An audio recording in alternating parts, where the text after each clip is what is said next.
Good evening. I'm Danny Glover, and I'm happy to be with you tonight to host the 2021 Hillman Prize ceremony. Welcome to what is hopefully our last virtual event.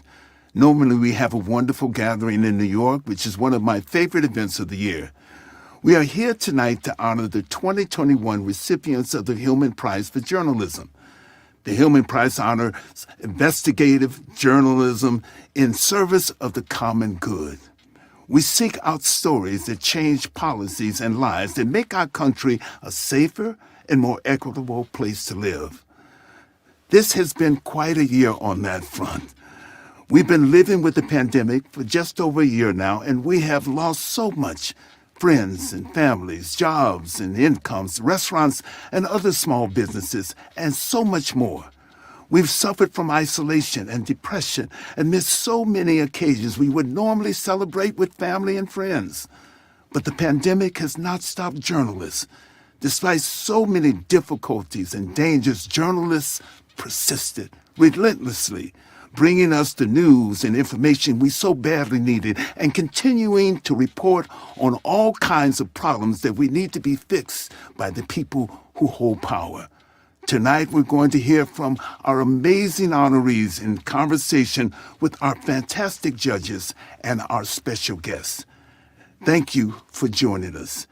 Now I'd like to introduce Bruce Raynor, the president of the Sidney Hillman Foundation. Bruce is the past president of Labor Unions Unite and Unite Here, and he has a few words to say before we get started.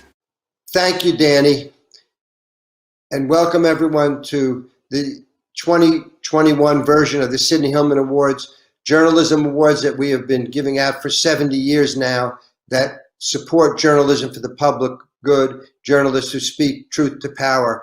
And in our society, it's never been more important than it is today. The Sidney Hillman Awards are named after Sidney Hillman, the founder of the Amalgamated Clothing Workers Union, an amazing union of men's clothing workers that was organized among Jewish and Italian immigrant workers.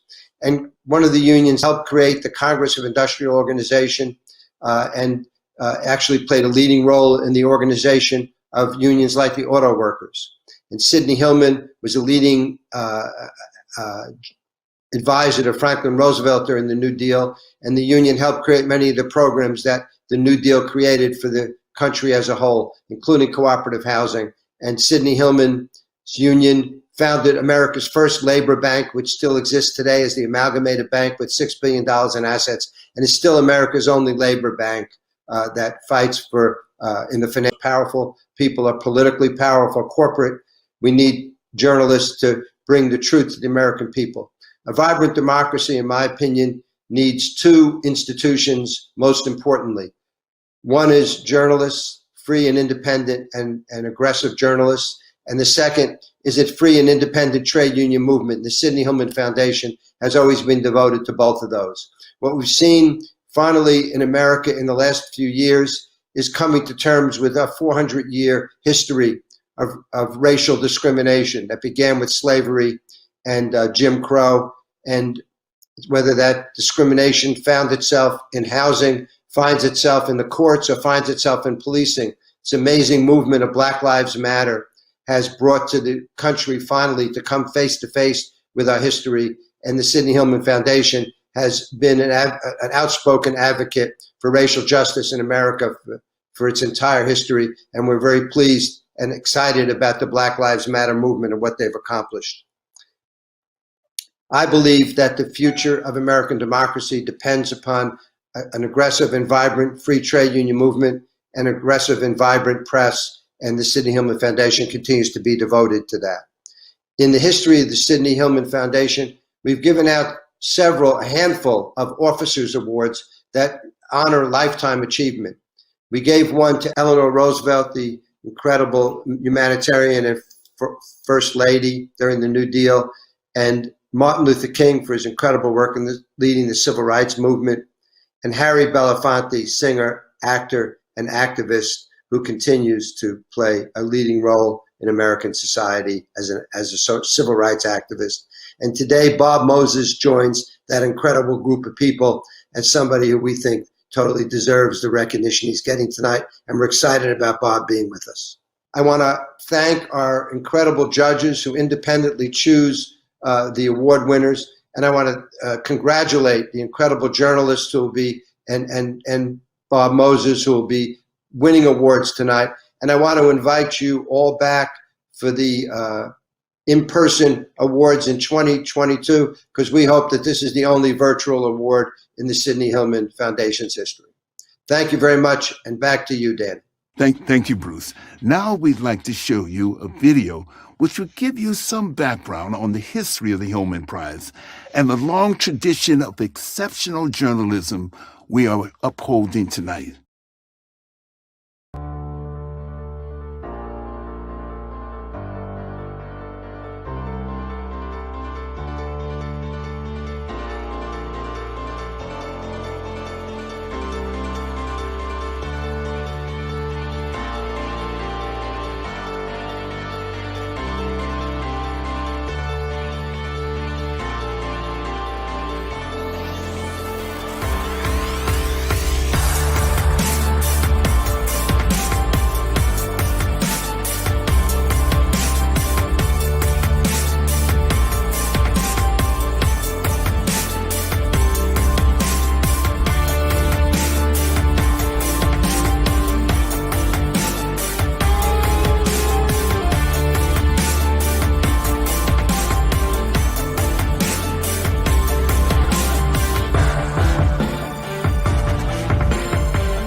We can see that tonight's winners join a very special group of journalists, a who's who of some of the most important stories and investigations of our time.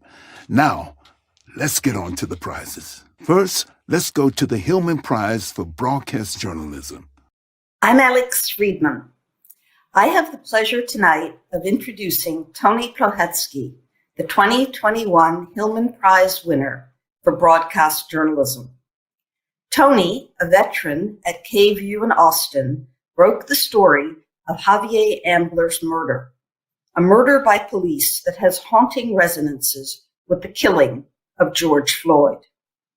The tragedy began when Ambler failed to dim his headlights. Roughly an hour and 4 taser shocks later, Ambler was dead. His final moments, including anguished cries of "I can't breathe," were captured on body cam and also filmed by the live reality TV show Live PD. Incredibly, Ambler's own parents had no idea of what had happened to their son until Tony uncovered the truth. Tony's blood-boiling pieces amount to a devastating indictment of a sheriff, his deputies, and a reality TV show, all bent on boosting ratings, no matter how deadly the human toll. This coverage also is a model of reporting in the public interest. Hi, Tony. Welcome. Congratulations on your groundbreaking work. Thank you so much for having me. I really appreciate this honor. Okay. And now we'd like to show you a clip from this investigation. When Sheriff Robert Chody first brought Live PD to Williamson County, he promoted it by saying the reality show would bring transparency to law enforcement. But 2 years later, Williamson County prosecutors and a grand jury are investigating why the video in the death of Javier Ambler was destroyed. This is body camera footage from Ambler's final moments.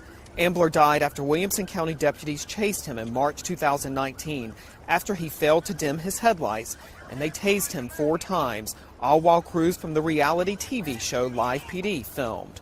The case received no public attention until June, when the KVU defenders revealed details of what happened.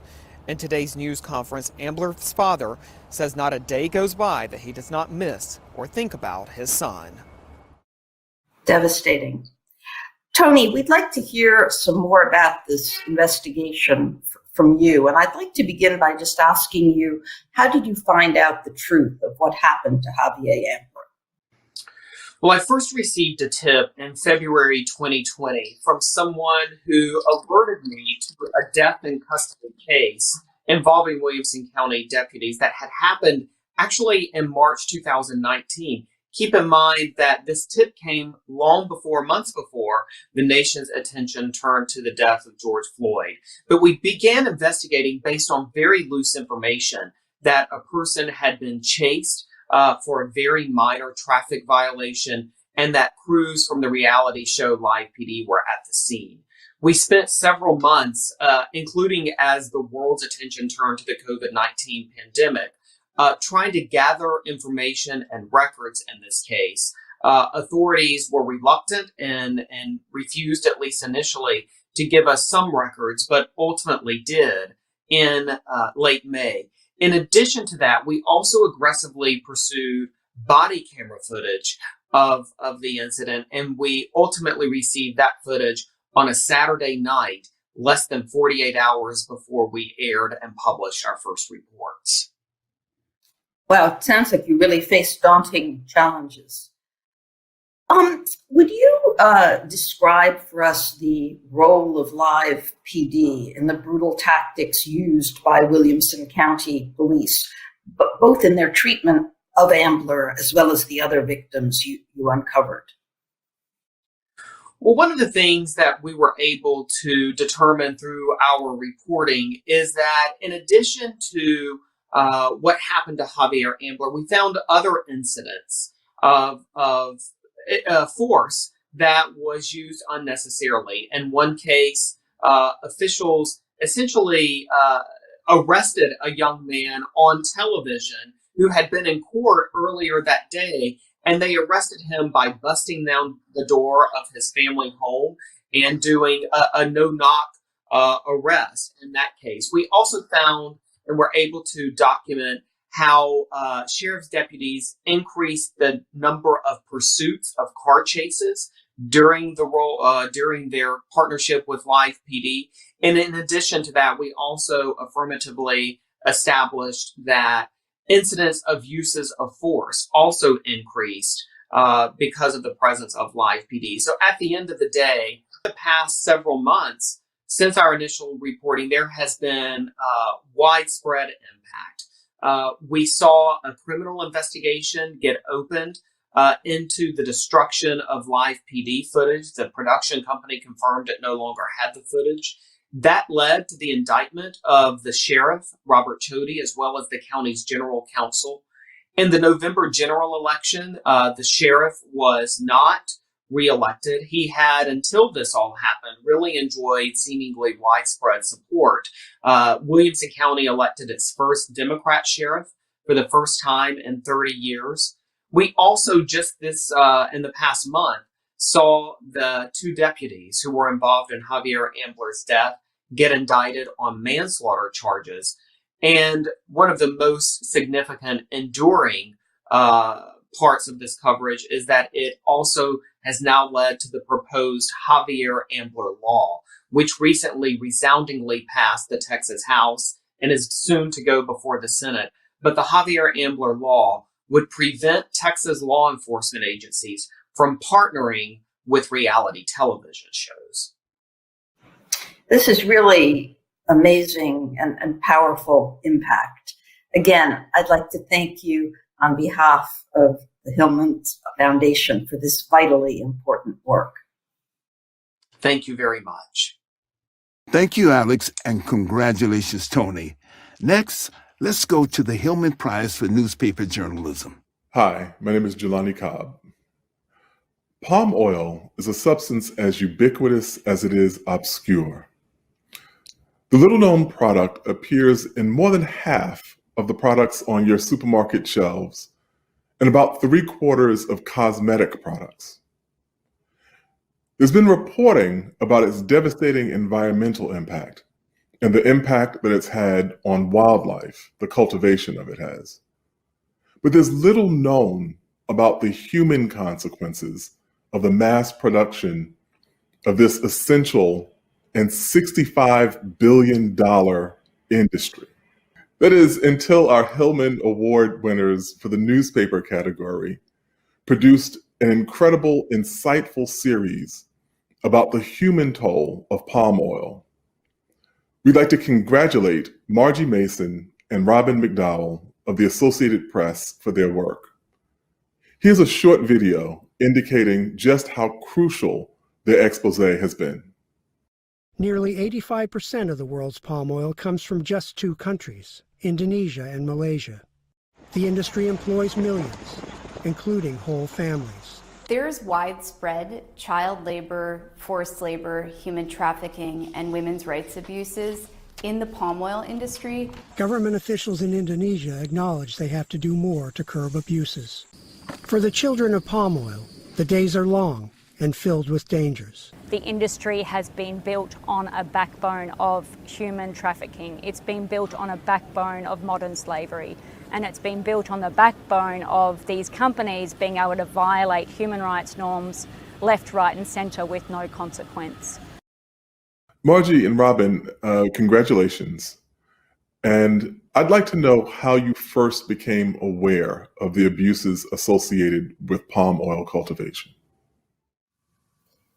Well, Robin and I lived and worked many years in Southeast Asia, and we had been covering the Rohingya ethnic Muslim minority that was fleeing persecution in Myanmar. Many of them were winding up in Malaysia, and we knew that there was a shortage there of labor on palm oil plantations and that people were being trafficked. And so initially we started looking at whether the Rohingya were being trafficked onto these plantations. And we found that, but in the course of our reporting, we found a whole lot more.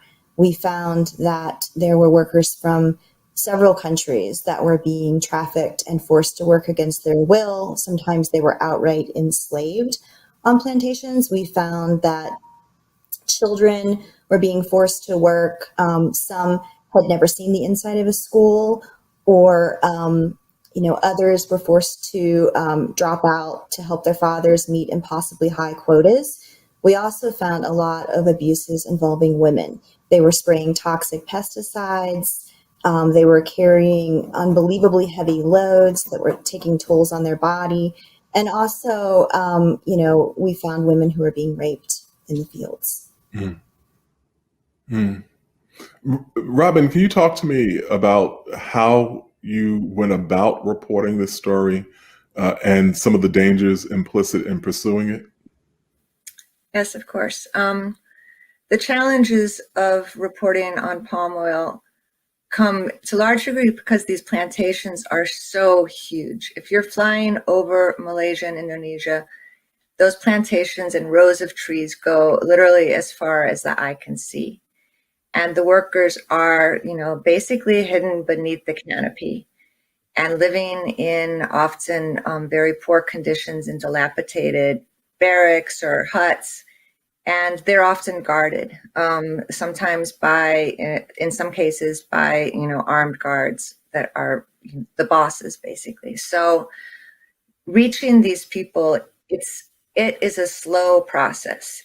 It was literally 2 or 3 people at a time, taking extreme precautions to protect not only the workers, but the local stringers or fixers or people who were helping gain access to the plantations. Margie did most of this on the ground reporting. And in some cases, it involved, bringing people out of the plantations so that they couldn't be identified when the story came out. And over the course of this project, more than 130 workers were interviewed, and in most cases, we did not use their names or their faces in the photographs. We only did so for those who had actually managed to return to their home countries and could speak openly. So the lot went into protecting the workers and also other people who were helping gain access to them. Can either of you talk to me about the reaction of the industry to your reporting? Well, every company that we named in our reporting, and we named many of the biggest companies that everybody recognizes, from Nestle to L'Oreal and Unilever, Procter and Gamble. And we also named a lot of banks that we found were in one way or another, or financial institutions as well. In one way or another, their money was being, going into palm oil plantations. And so we contacted, everyone that we named, and, many of them kind of pointed us to language on websites saying that they have policies in place and that they, strictly forbid this type of thing, forced labor, child labor, and that they would investigate and follow up. Or many of them pointed to their, sustainability policies. And the issue with the sustainability is that, we found on many of the plantations that we looked at, they may have the green stamp of approval from the Roundtable on Sustainable Palm Oil, which is really considered to be the gold standard, but we found all kind of abuses on those same plantations. So, a lot of that, the mechanism set up there for that stamp largely, in the past have kind of centered on environmental issues. And there hasn't been a whole lot of attention paid to labor issues. And so we're hoping now that we've exposed this, that it will now start to become part of the discussion. Well, thank you for this enlightening series and for this very crucial work, which sits squarely within the Hillman tradition. Congratulations again. Thank you so much. Thank you. Thank you, Jelani, and congratulations to Margie and Robin.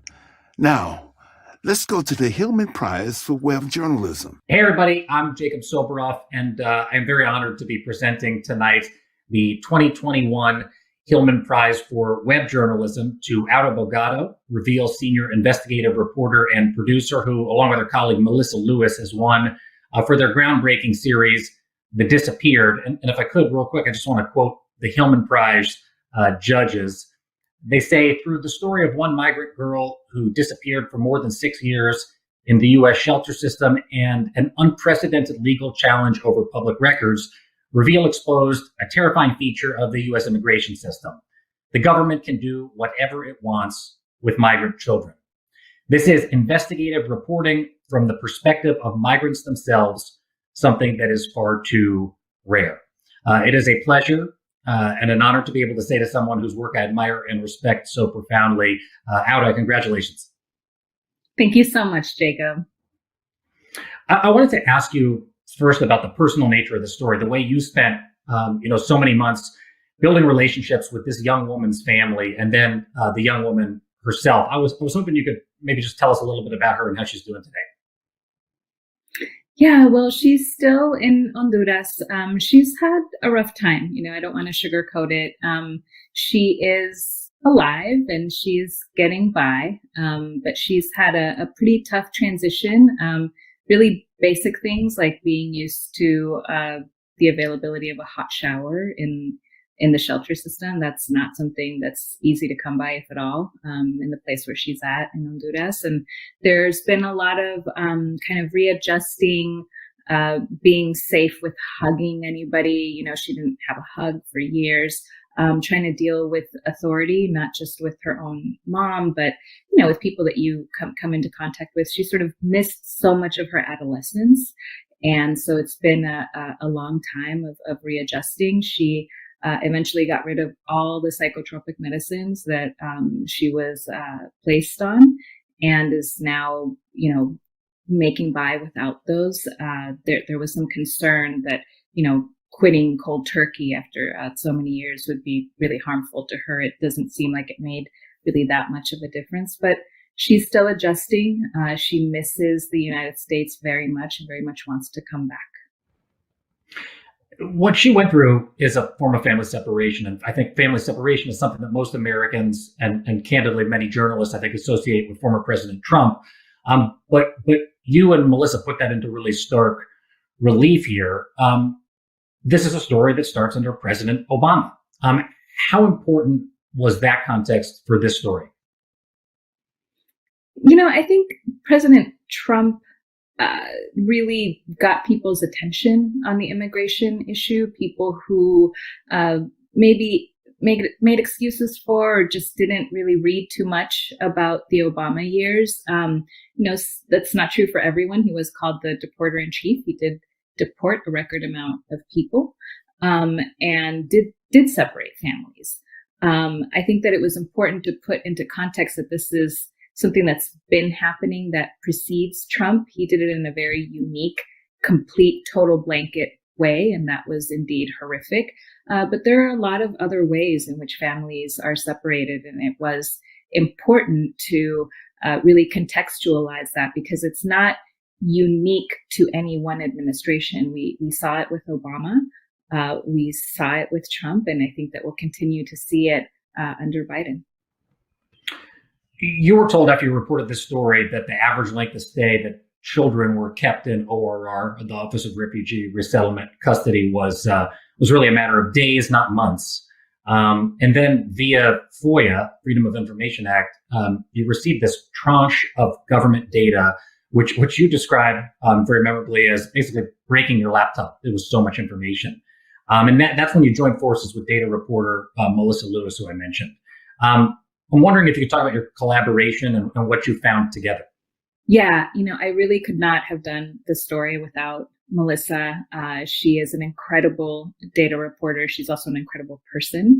And I think that for us, it was really important that the data are children. It was more than just numbers. And so we really were trying to figure out how do we make this something that people can really see.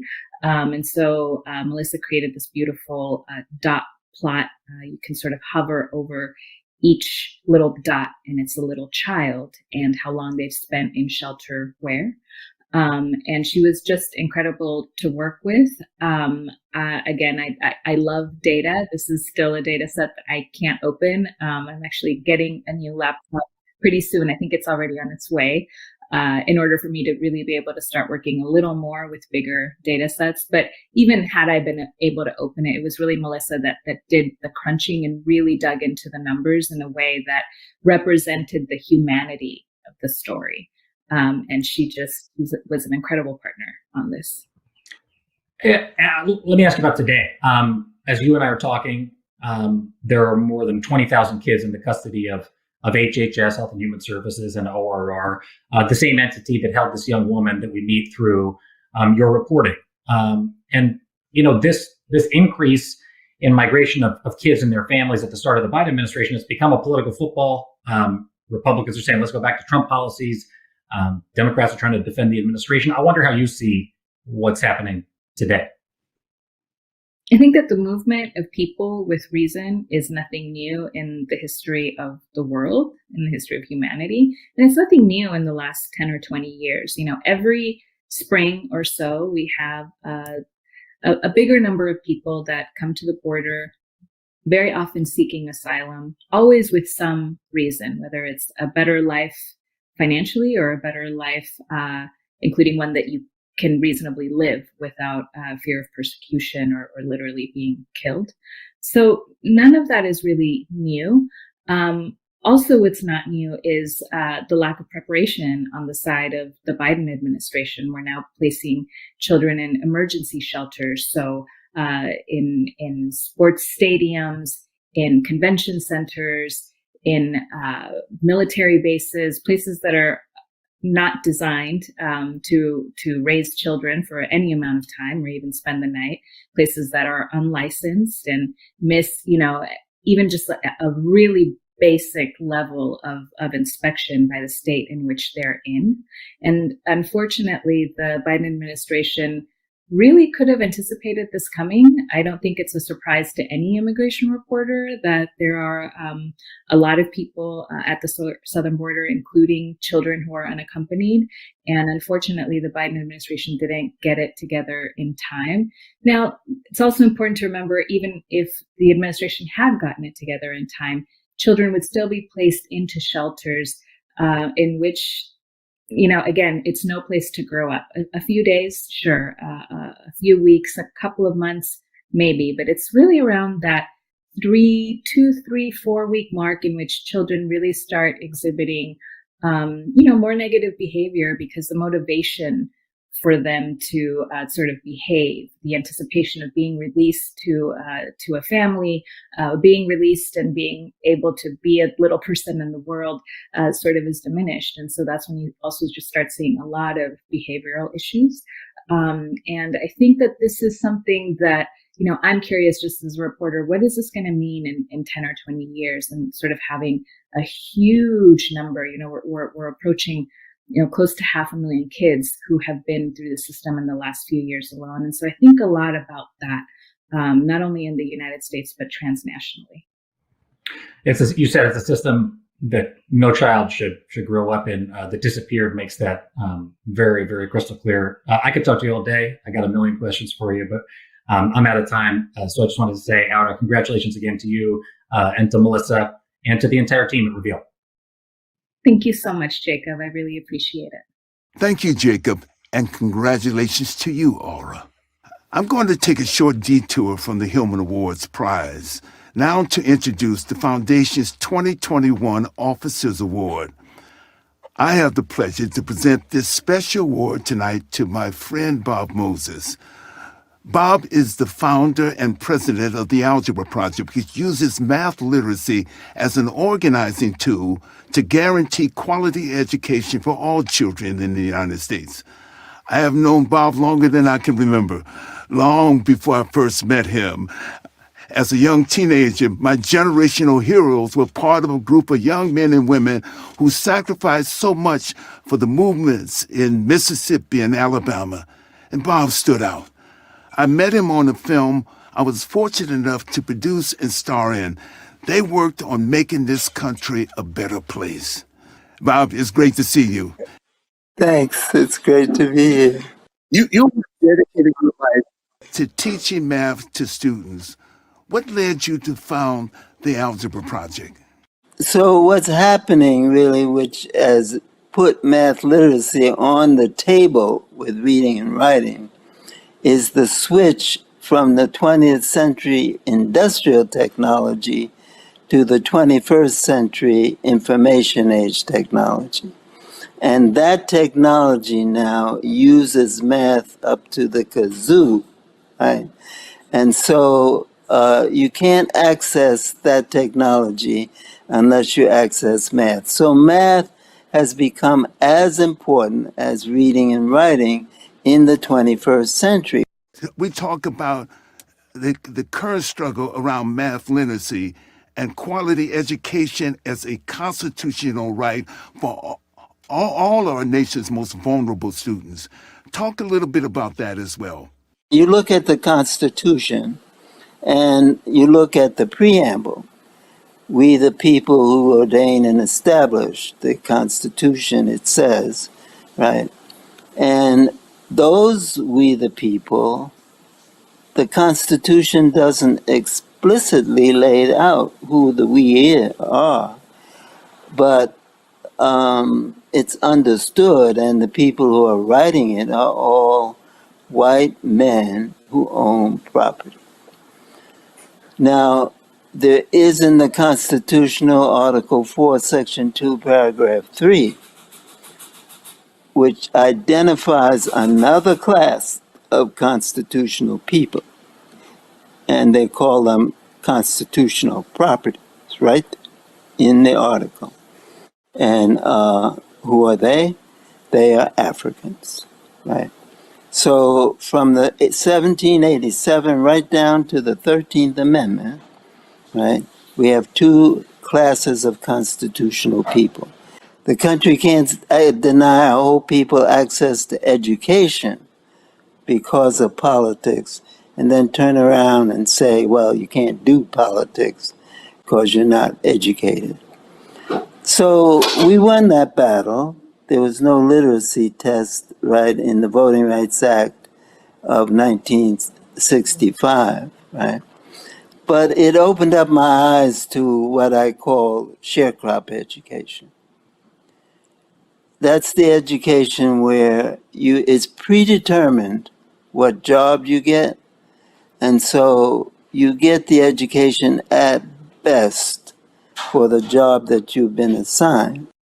The Algebra Project, and particularly the Young People's Project, I would say that they have found a way to actually attack and overcome in little pockets America's caste system in education.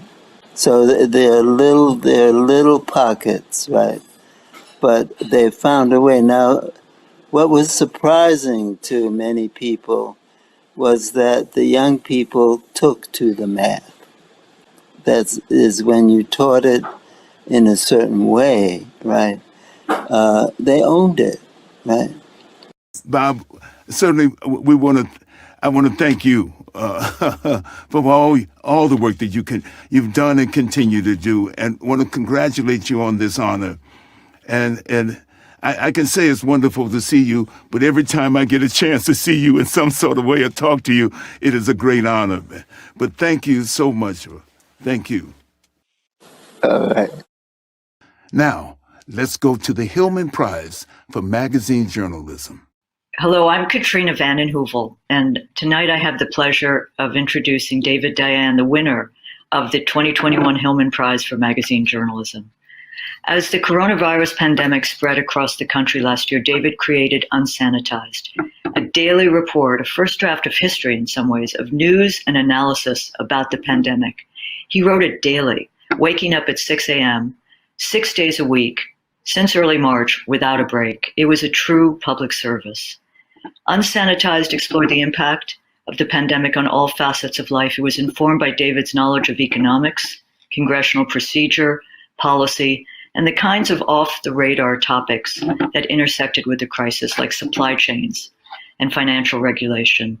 His reports combined deep investigative reporting, sharp policy analysis, and helping us all to understand the many aspects of the pandemic.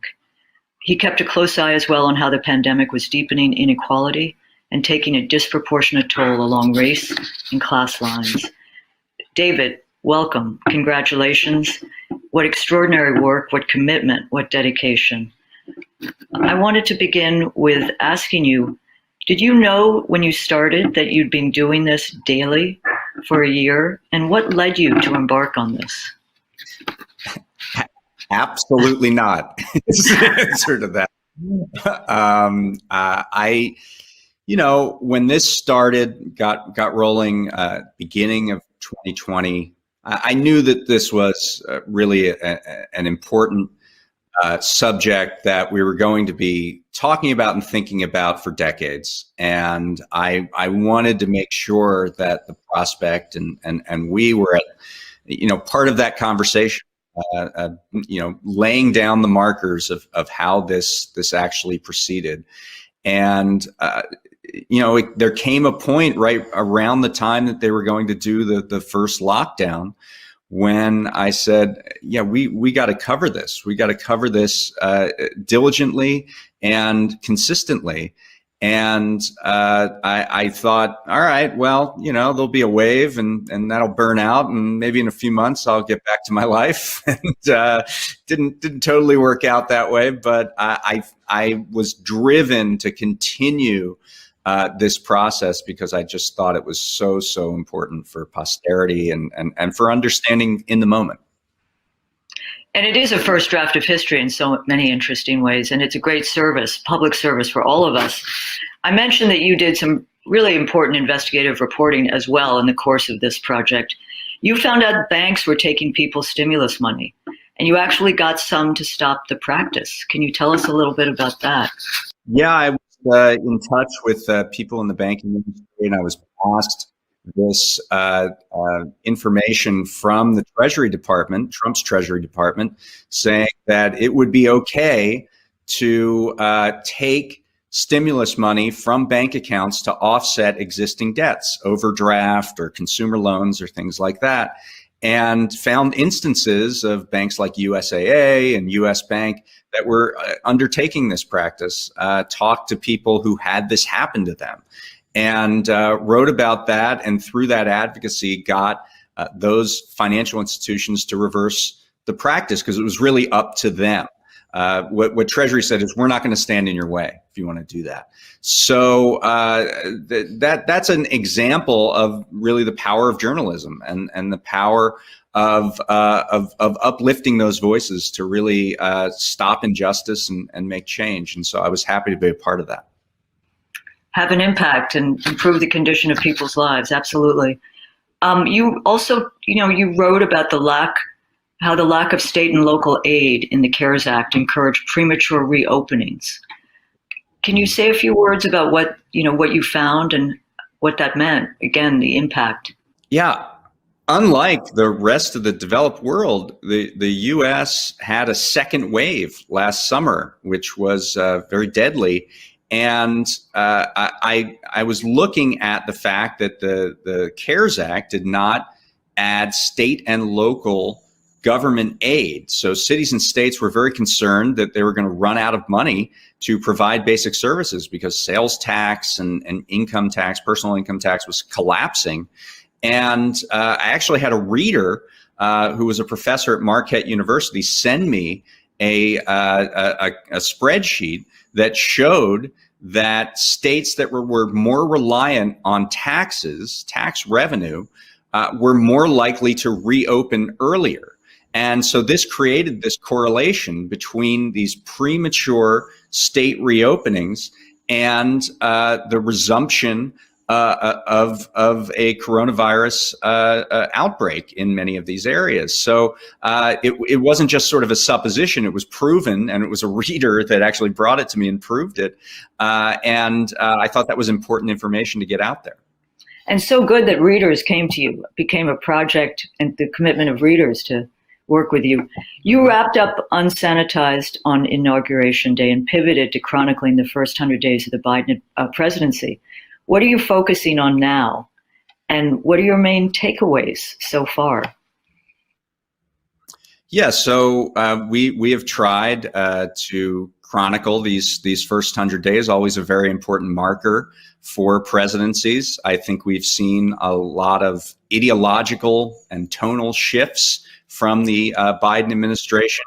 At the same time, the progressive movement has had to really ride herd, and in moments where the Biden administration was reluctant, they've really pressured. And the good news is that the progressives have a seat at the table in this administration, and they're able to really move the administration on policy. If you're thinking about things like the refugee cap or adding healthcare measures to the American Families Plan, or a host of other things, the OSHA temporary emergency standard for workplaces with COVID-19, helping India with various vaccines that they need because of the terrible outbreak that they're having.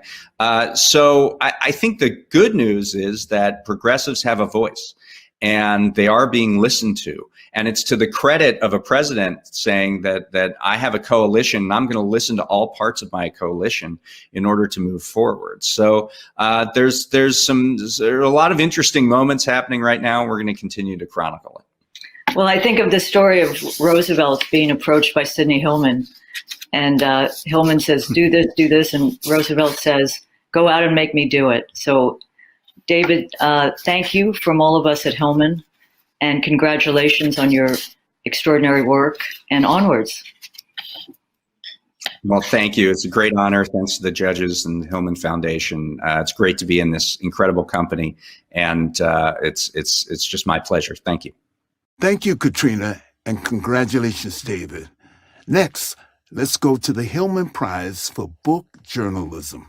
I'm Harold Meyerson, and I am here to present the award for book journalism in the service of the common good, which is the mandate of the Hillman Foundation, this year to two books. The judges thought two books were so excellent that both deserved awards, and I will be talking to both the authors. The first book is The Price of Peace, Money, Democracy, and the Life of John Maynard Keynes by Zach Carter. And the other book is Reaganland, America's Right Turn by Rick Perlstein. This is the fourth book in Rick's tetralogy tracing the evolution of America's Right Turn, conservatism from the late 1950s up through the inauguration of Ronald Reagan, which he found so depressing we stopped there. So I'm going to begin by talking to Zach. Zach, your book is something of a revelation to people who have sort of a basic knowledge of Keynesian economic doctrine. You spend money when there's a depression, so the government can run a deficit then. That's kind of a very narrow sense of Keynesianism. But Keynes really was after a good deal more, including really finding a way to stop the kind of devastating wars he was involved in working for the British government. Why don't you talk about that for a minute? Sure. I came across Keynes, I think, the way a lot of people do, just through discussions about economic policy. In my case, it was after the 2008 financial crisis. I had been covering the banking system for a trade publication, and all of a sudden, people who'd been talking about the virtues of rational markets for as long as I could remember were talking about the need for bank bailouts and a large stimulus package. Otherwise, the world was going to fall apart.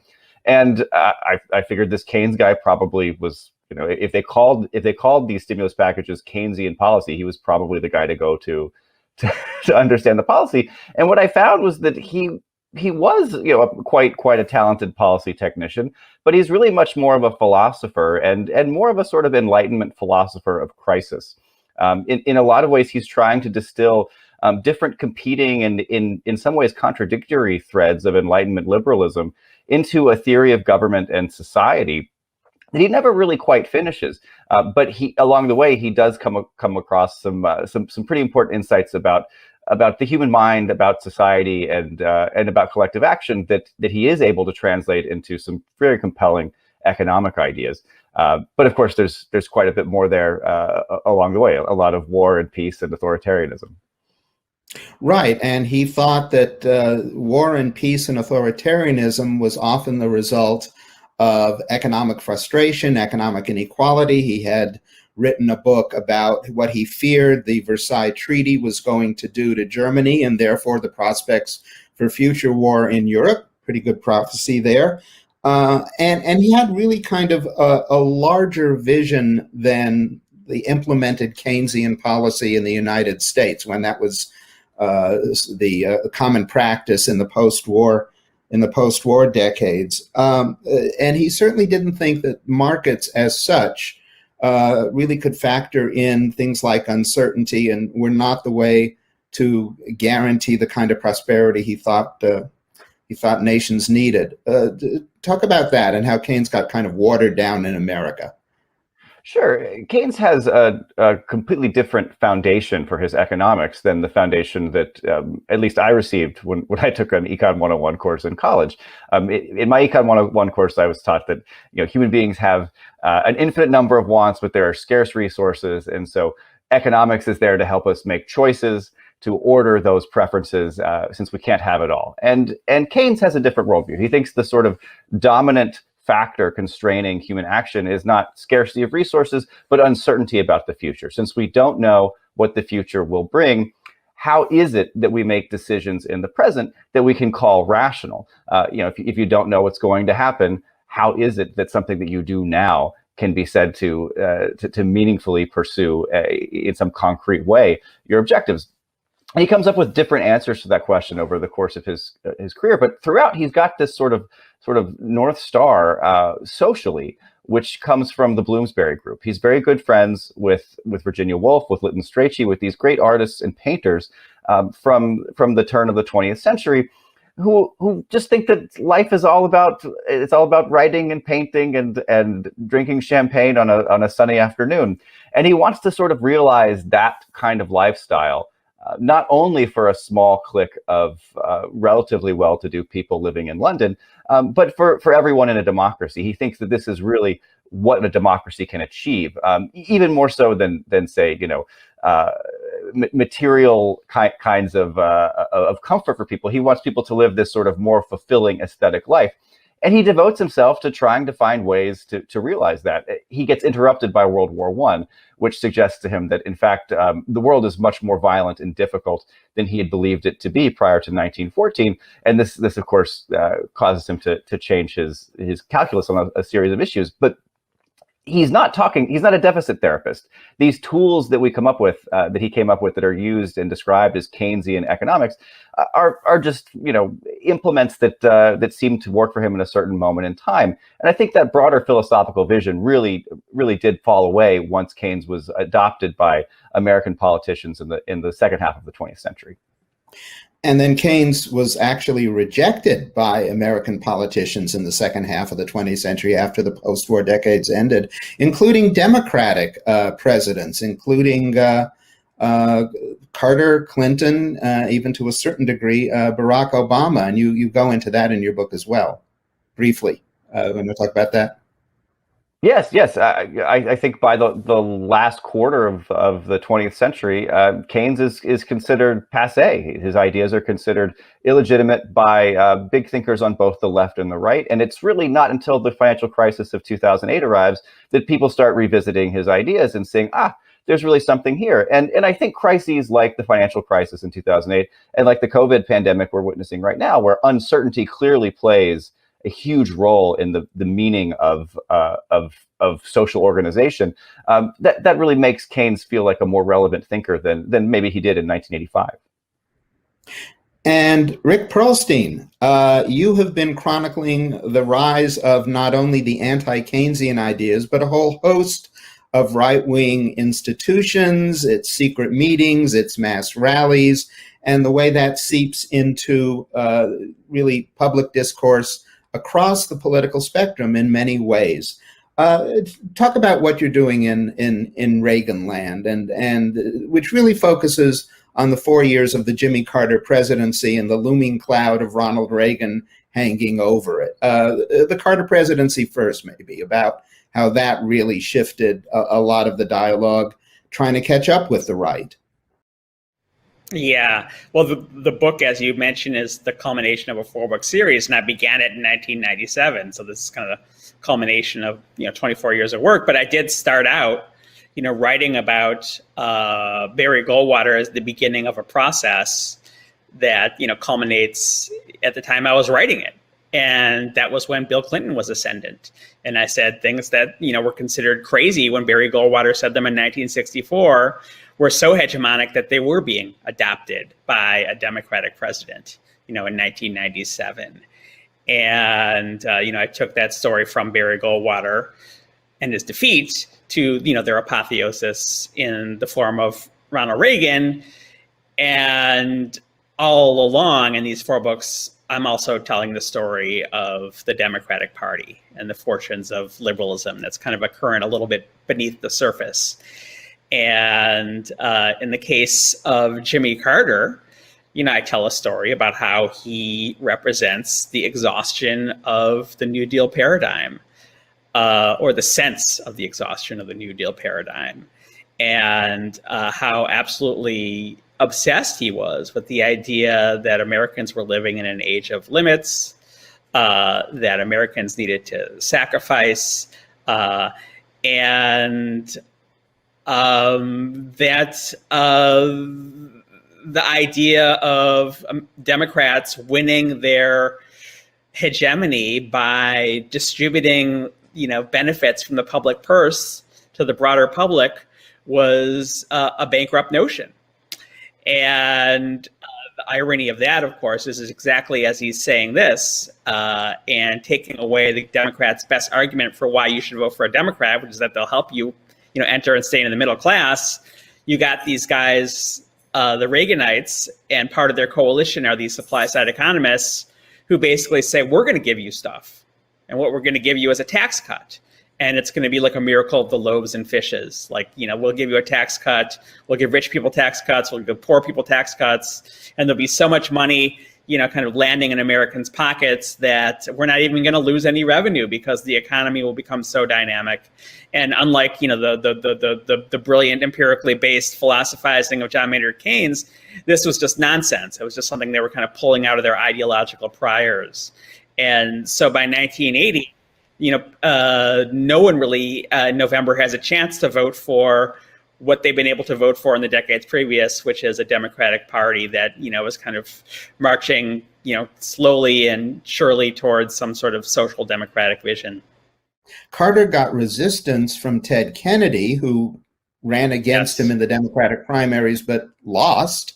But there were a lot of Democrats echoing that kind of sensibility. My governor at the time in California, Jerry Brown, certainly one of them, speaking of the age of limits and what government couldn't do, was one of his favorite topics.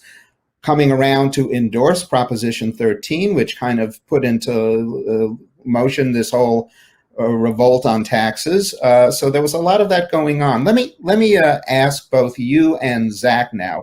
We're living through the opening phase of a presidency I don't think any of us could have anticipated in its apparent progressivism of Joe Biden. So, both of you sort of end us rather depressingly in your books, which are uplifting books, but in a depressing period with, the reign of Paul Volcker inducing mass unemployment and Milton Friedman as the leading American economist. Are we past that now? Are we entering a new era, Zach and Rick? Let's start with Zach. I feel like I'm living in the middle of that Yeats poem, The Second Coming. I don't know. I find it very confusing. I do think that Milton Friedman, at least as an economist, his ideas are going out with the tide, but I'm not at all certain what's going to replace them. Clearly, some version of Keynesian economics is popular with the Democratic Party and sort of the left writ large, but I have a really hard time understanding what's coming from the right. Rick, what do you think? Well, Joe Biden makes a cameo in my book as the first senator to endorse Jimmy Carter, and then his reelection attempt in 1978 when she brags that he's the most frugal senator and that he is the guy who's going to stop busing of children. And the thing that I've been reflecting now is, he's been in this game so long that he's one of the few people who understands the old songs, And he was able to just immediately revert back to, not only the kind of Keynesian vision of, building to put money in people's pockets, but also the idea that the government is an expression of the sovereign people in the United States and not their enemy. Maybe it's what happens when you're a elderly Catholic person and you're kind of knocking on St. Peter's door, but he seems to be going out in a blaze of liberalism. And, we'll be watching him closely. We sure will. Well, thank you both, and congratulations to you both, having written really splendid and hugely educational books. Thanks to you. Thanks so much. I'm very grateful for this prize and being part of this community. As am I. Thank you, Harold, and congratulations to Zach and Rick. Next, let's go to the Hillman Prize for Opinion and Analysis Journalism. Good evening. I'm Ta-Nehisi Coates, and I have the pleasure tonight of introducing Jamelle Bouie, the winner of the 2021 Hillman Prize for Opinion and Analysis. Jamelle has worked for the Daily Beast, Slate, and the American Prospect. He's currently a columnist for the New York Times.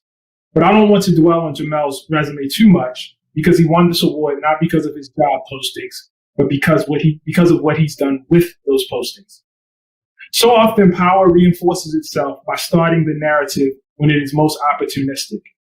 If one seeks, for example, to abrogate the right of a people to vote, it is helpful to pretend not simply to engage in the lie of voter fraud, but to pretend that you've never engaged in that lie before. There may be no more weighty counterexample at this moment to this kind of ahistorical opportunism than Jamelle.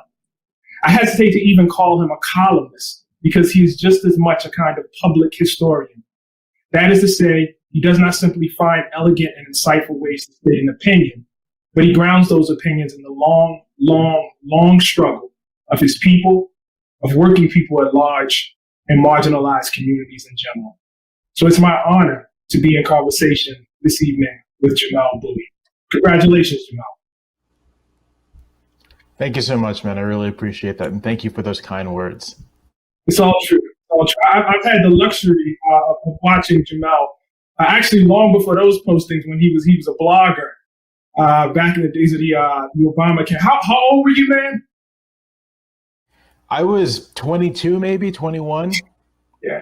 Obama campaign, I would have been 2021. Yeah. Were you out of school yet? No, I graduated in 2009. So I graduated, Obama first term. Wow. Amazing. You wrote a piece last March that I think about a lot, and it actually gave me, I guess, some amount of peace. Last year after Bernie lost in the primary, there was a wide amount of consternation. I think a lot of people expected the Joe Biden of the 90s, maybe even the Joe Biden of the Obama era. And it appears that what we've gotten is something quite different. And you saw that at the time. The column was entitled, "This is not the time for progressives to despair."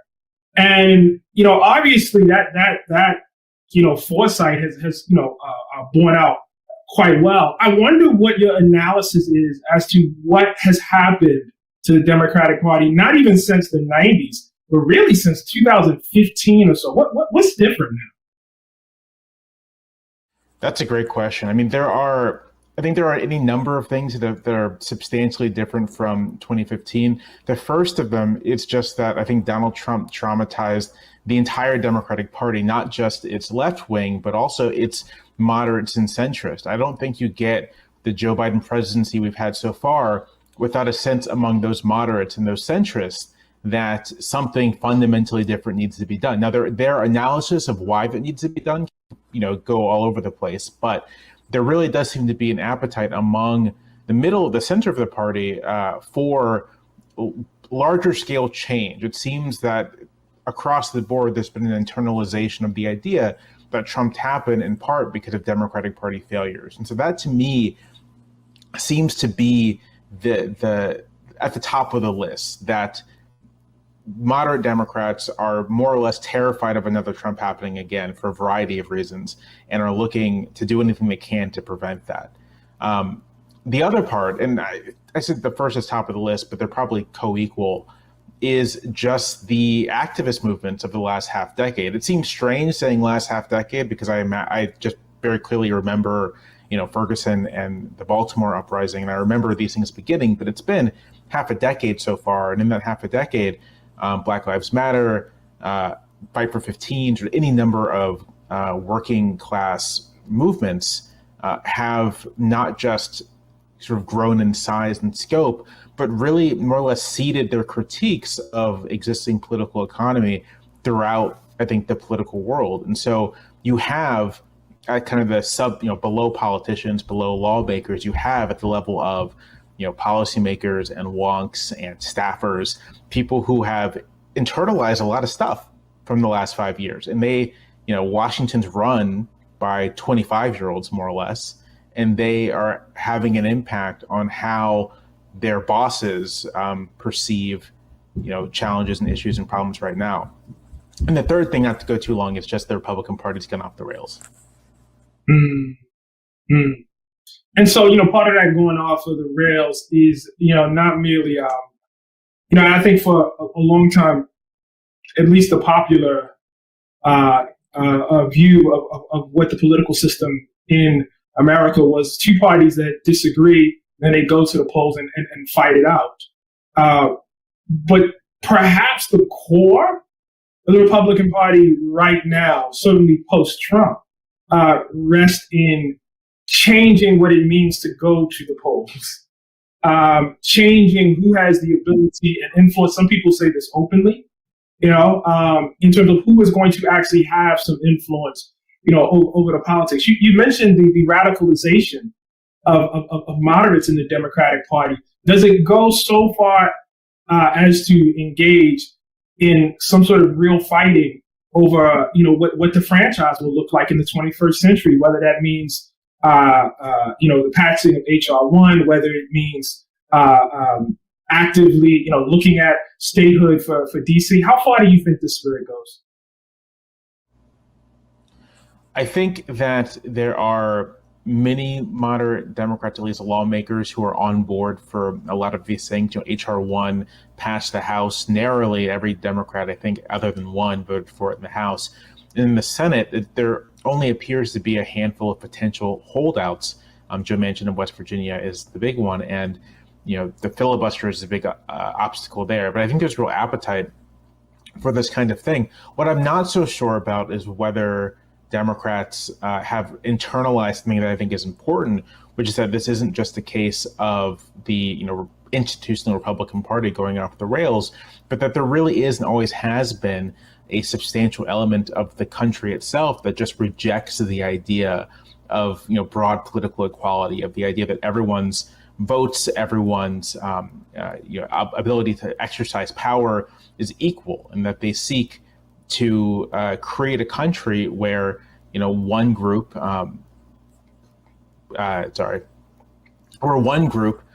conservative white Americans hold the balance of power and govern the country in their own name. And I think internalizing that necessarily leads you to more far-reaching solutions. And I'm not sure that the Democratic Party at large has sort of really taken that in as being just the fundamental factor where we are right now.